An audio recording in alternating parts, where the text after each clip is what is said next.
Sebanyak 6 penghuni rumah di Jalan Bondowoso, Kelurahan Gading Kasri, Kecamatan Klojen, Kota Malang, diberi surat peringatan pertama dari Kejaksaan Negeri Kota Malang untuk segera mengosongkan rumah yang mereka tempati. 6 rumah tersebut merupakan aset milik pemerintah Kota Malang.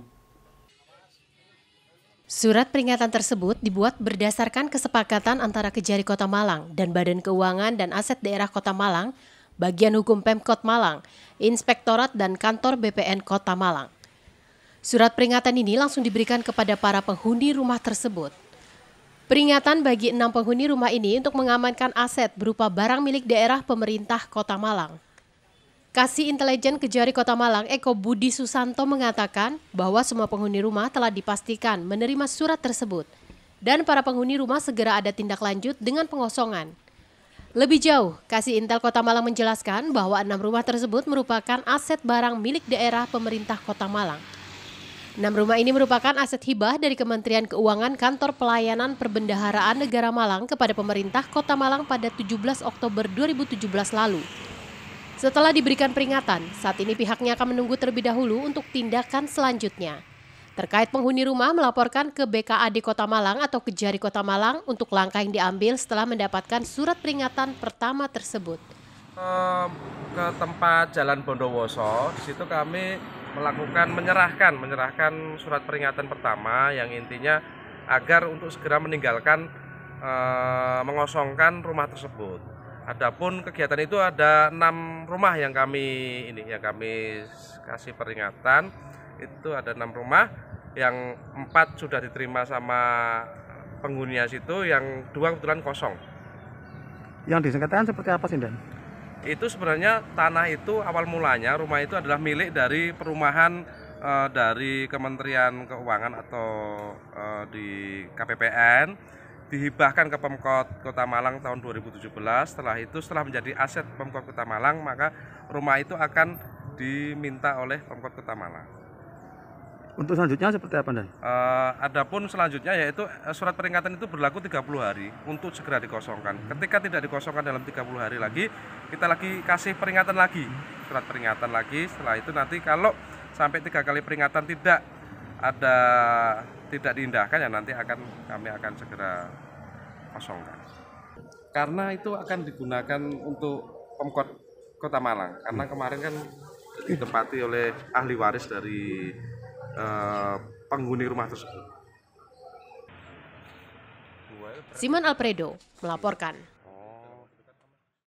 Memaksimalkan upaya pencegahan PMK yang masih berlangsung, tim Satgas PMK Kabupaten Malang terus melakukan penyemprotan disinfektan ke kandang sapi di kawasan wilayah Pujon, Kabupaten Malang. Dengan penyuntikan vaksin dan penyemprotan ini diharapkan penyebaran PMK bisa dicegah dan semakin berkurang sapi yang terserang PMK. Kegiatan penyemprotan di wilayah Kecamatan Ngantang ini dilakukan oleh Satgas PMK Kabupaten Malang untuk meminimalisir penyebaran PMK yang masih berlangsung. Akibat PMK ini, hewan ternak banyak yang mengalami kematian di 3 wilayah yaitu Pujon, Ngantang, dan Kasembon. Kondisi ini berdampak pula pada harga jual sapi yang turun drastis sehingga merugikan para peternak, terutama peternak sapi perah karena produksi susu yang dihasilkan berkurang. Padahal, susu masih menjadi pendapatan utama para peternak di wilayah Pujon, Ngantang, Kasembon. Kegiatan penyemprotan desinfektan merupakan bagian dari upaya pencegahan penyebaran PMK yang dilakukan pemerintah, selain program vaksin yang sedang dilakukan dengan melibatkan berbagai pihak, khususnya para peternak. Menurut Satgas Penyemprotan PMK, kegiatan penyemprotan ini dilakukan di seluruh wilayah Kabupaten Malang, khususnya di wilayah yang penyebarannya termasuk kategori tinggi, diantaranya Jabung, Pujon, dan Ngantang, dan juga Kasembon, serta beberapa wilayah lainnya. Di lokasi terlihat, Satgas melakukan penyemprotan ke jalan masuk dusun dan juga langsung ke kandang. Di wilayah Desa Ngabab, sudah mengalami penurunan penyebaran PMK dan saat ini sudah banyak yang sedang dalam proses penyembuhan. Kami dari Satuan Polisi Pamung Praja, Kabupaten Malang, melakukan tindakan penyemprotan desinfektan guna menekan berkembangnya virus PMK pada ternak, khususnya sapi. Saat ini lokasi di mana Pak Agus? Hari ini kami ada di wilayah Kecamatan Pujon, tepatnya di Desa Ngabab. Dan ini kami didampingi dari paguyuban peternak di Ngabab sini. Ya. Pak Agus, dari hasil penyemprotan ini ada pengurangan seperti apa nih hasilnya Pak Agus? Ya, harapannya memang terjadi pengurangan dan kondisi sekarang memang informasi yang kami dapat sudah mulai ada penurunan dari virus ini. Sampai kapan nih Pak Agus penyemprotan dilakukan oleh Satpol ini? Dari Satpol PP ya mungkin ada sekitar 2 minggu yang lalu lah. Kita ada di wilayah Malang Barat, khususnya Pujon, Ngantang, dan Kabupaten. Tapi tetap diadukan Pak Agus ya, tergantung permintaan dari Dinas Peternakan ya? Iya, kami siap dari peternakan masih menunjukkan tetap kami akan melayani.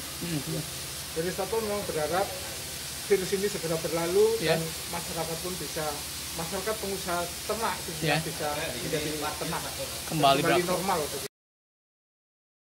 Iwan Hikmawan melaporkan. Akibat penyakit kuku dan mulut pada ternak sapi masih berlangsung dan berdampak pada menurunnya produksi susu dan juga harga jual sapi. Saat ini kawasan Desa Ngabab sudah mendapatkan vaksin serta penyebaran sudah mengalami penurunan dan kondisi sapi sebagian besar sedang dalam proses penyembuhan. Berbagai upaya terus dilakukan oleh pemerintah Kabupaten Malang dalam upaya untuk mencegah penyebaran penyakit mulut dan kuku pada ternak sapi dan kambing ini masih saja berlangsung dan belum terlihat tanda-tanda akan segera berakhir. Walaupun di banyak tempat penyebarannya sudah mulai berkurang dan banyak sapi sedang dalam kondisi pemulihan dan penyembuhan. Kondisi ini masih belum berdampak pada naiknya harga jual ternak sapi, tetapi produksi susu sudah mulai membaik.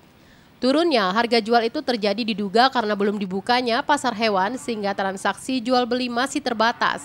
Sebagian pembeli juga masih khawatir akan kesehatan sapi yang dibeli bisa mengalami kematian. Menurut salah seorang peternak di Desa Ngabab, banyak sapi yang terserang PMK di wilayahnya, tetapi berangsur membaik dan saat ini banyak yang sedang dalam proses penyembuhan. Para peternak tetap berusaha melakukan pencegahan dan pengobatan dan memberikan vitamin tradisional.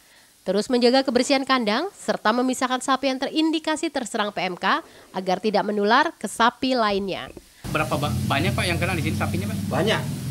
Separuh. Separuh Pak ya? Pak dari total sapi ada berapa kira-kira di sini? 9.000. 9.000 Pak ya? Berarti separuhnya sekitar 4.000-an Pak ya? Pak, upaya petani untuk meminimalisir penyebaran seperti apa nih Pak? Pembersihan? Pembersihan. Kandang? Kandang, sapi, pemandikan. Lalu kuku-kuku itu diisi. Pak, untuk harga sapi sekarang sudah mulai normal apa gimana? Apa masih? Belum. Masih belum? Belum. Rata-rata kalau sapi segini berapa harganya sekarang? 2.000. 2 juta? Kalau iya. Tapi ketika normal berapa harganya ketika sekarang? 15, 20. 15, 20 sekarang harganya 2 juta sekian. Pak, kalau gini kan petani ruginya banyak Pak ya. Ruginya banyak Pak. Pak, dengan adanya penyemprotan gini, harapan Bapak seperti peternak seperti apa? Dengan penyemprotan ini? Semua sehat gitu. Sehat Pak ya. Terus ekonominya bisa pulih. Untuk produksi susu gimana Pak? Sudah normal? Ya, kayak agak normal sedikit. Oh, baru ada Pak ya? Baru ada ya. Baru. Tapi minimal sudah ada Pak ya susu yang diperahnya? Sudah. Iwan Hikmawan melaporkan. Terima kasih Anda masih bersama kami Info 7 Malang Raya. Menjaga ketahanan pangan agar tetap tersedia di tengah mahalnya harga kebutuhan pokok di pasar mulai dilakukan oleh masyarakat di Kota Malang. Di Kelurahan Sukoharjo, Klojen, Kota Malang, warga menjaga ketahanan pangan dengan mengembangkan pertanian sistem urban farming. Warga RW 7, Kelurahan Sukoharjo, Kecamatan Klojen, Kota Malang mengembangkan sistem pertanian urban farming. Dengan memanfaatkan lahan yang sempit di tengah pemukiman padat penduduk, warga setempat menanam berbagai jenis sayuran dan budidaya lele. Sayuran yang ditanam tersebut yakni sawi pagida, sawi putih, kangkung, bayam, tomat, cabai, dan terong. Sayuran yang ditanam ini selain menggunakan polybag juga menggunakan hidroponik, sedangkan untuk budidaya lele menggunakan bak ember. Muhammad Haryanto, Ketua Penggerak Pertanian Urban Farming RW 7 mengatakan, pengembangan pertanian dengan sistem urban farming ini sudah dilakukan sejak tahun 2020 lalu. Pertanian dengan sistem urban farming ini sebagai upaya warga setempat dalam mendukung program pemerintah menjaga ketahanan pangan. Untuk sayurannya ditanam, setiap kali panen langsung dijual ke warga sekitar. Dan uang hasil penjualan dimasukkan ke kas RW untuk pengelolaan pertanian urban farming. Sementara itu, salah satu warga di RW 7 mengaku dengan adanya pertanian sistem urban farming ini membantu dirinya mendapatkan sayuran di tengah mahalnya harga sayuran dan harga komoditi di pasar. Sementara itu, saat ini Pemkot Malang terus mendorong warganya untuk mengembangkan pertanian berbasis urban farming. Hal ini dilakukan untuk tetap menjaga ketahanan pangan sekaligus sebagai pengendali harga kebutuhan. Awalnya itu kita berangkat dari bersinar. Dulu berangkat dari tanaman hias, dan ini dari kelompok kita, kenapa kita nggak bikin urban farming, termasuk apalagi dalam Kota Malang ada gerakan bunga telang. Nah, dari awal itu kita semua bikin semua sayuran, 8 jenis sayuran, yang kangkung, cabai, terong, tomat, bayam, semua dan sebagainya. Itu dan kita menciptakan kondisi yang berbeda dari kalau kita di jalan raya begitu panasnya, begitu bisingnya, begitu masuk di pemukiman kita ini terasa ada perbedaan hal. Suasana dingin dan nyaman. Terus kemudian tingkat kemauan dari masyarakat sekitar, khususnya di RW 7 ini, ketahanan pangan, makanan sehat terutama ya, yang kita tumbuhkan, dan masing-masing dari anggota kita maupun tokoh masyarakat yang ada di RW 7 atau Kidul Pasar ini semua sudah antusias. Dan termasuk program ini nanti tanggal 21 Juli ini kita akan ada pembagian 100 bibit bunga telang di seluruh wilayah RW 7 ini dan wilayah Kelurahan Sukoharjo. Simon Alfredo melaporkan. Tim rombongan Balitbang Provinsi Jawa Timur berkunjung ke Kota Batu untuk melakukan penilaian Innotech Award tahun 2022. Kegiatan penilaian ini juga dihadiri Wakil Wali Kota Batu Insinyur Punjul Santoso. Senin 18 Juli 2022 bertempat di Sentra Pengrajin Tempe Beji Kota Batu. Kunjungan rombongan Balitbang Provinsi Jawa Timur ke Kota Batu untuk melakukan penilaian Innotech Award tahun 2022. Rombongan dari tim penilai Innotech Award 2022 ini didampingi Wakil Wali Kota Batu, Insinyur Punjul Santoso, beserta beberapa kepala OPD terkait mengunjungi kelompok wanita tani atau KWT Asri Desa Beji dengan inovasi yang bertema Misule, sayur kulit kedelai. Menjadi satu-satunya perwakilan Kota Batu di bawah pemerintah kota, Dinas Pertanian dan Ketahanan Pangan Kota Batu dalam ajang perlombaan inovasi yaitu Innotech Award 2022 untuk bersaing dengan kota dan kabupaten lain. Tim KWT Asri didampingi langsung oleh Penyuluh Pertanian Lapangan atau PPL Desa Beji dan juga perwakilan dari Badan Perencanaan Pembangunan Penelitian dan Pengembangan Daerah atau Bapeda Kota Batu. Dalam kunjungan, tim penilai ini berdialog dengan pengrajin tempe yang tergabung dalam kelompok wanita tani Asri Beji Kota Batu. Menurut tim penilai Lomba Innotech Award Provinsi Jawa Timur menjelaskan, tujuan kegiatan ini diantaranya untuk memberikan rangsangan kepada warga masyarakat, ASN, pemerintah daerah agar terus berinovasi, semangat kompetitif dan memberikan penghargaan kepada inovator kreatif di daerah. Jadi kita ke Kota Batu melihat inovasi terbaru dengan memanfaatkan tanaman organik menjadi makanan khas, dan ini makanan sehat. Ini masih inovasi. Jadi Provinsi Jawa Timur kaget ketika dikatakan oleh Mendagri tahun lalu Kota Batu dinyatakan disclaimer. Makanya saya datang sendiri dengan Pak Wali Kota PJ sekarang untuk melihat dari dekat. Ternyata banyak inovasinya, cuma lupa melaporkan. Sekarang saya kawal, saya ada peningkatan inovasi di daerah. Ada naik kelas lah, naik kelas, dan harapan saya tidak hanya menang di Innotech Award, tetapi juga diperhitungkan di tingkat nasional lewat inovasi yang ada di Kota Batu. Itulah saya datang ke sini. Pada kegiatan ini, tim penilai Lomba Innotech 2022 berkesempatan menikmati mie sule, mie kulit sayur kedelai, hasil inovasi kelompok wanita tani Asri Desa Beji Kota Batu. Jadi hari ini Balitbangda Provinsi Pak Anom mendatangi ada 5 daerah yang inovasi daerahnya itu jelek. Di antaranya Kota Batu, Kota Pasuruan, Kabupaten Pasuruan, Nganjuk, sama satu daerah mana itu saya lupa. Beliau dipanggil langsung oleh Menteri Dalam Negeri dalam rangka untuk bisa mengawal secara langsung 5 daerah di Kota Batu untuk bagaimana inovasi daerah ini bisa muncul. Mengapa batu kok diantaranya disclaimer? Karena dari beberapa UPD saya tidak mengisi.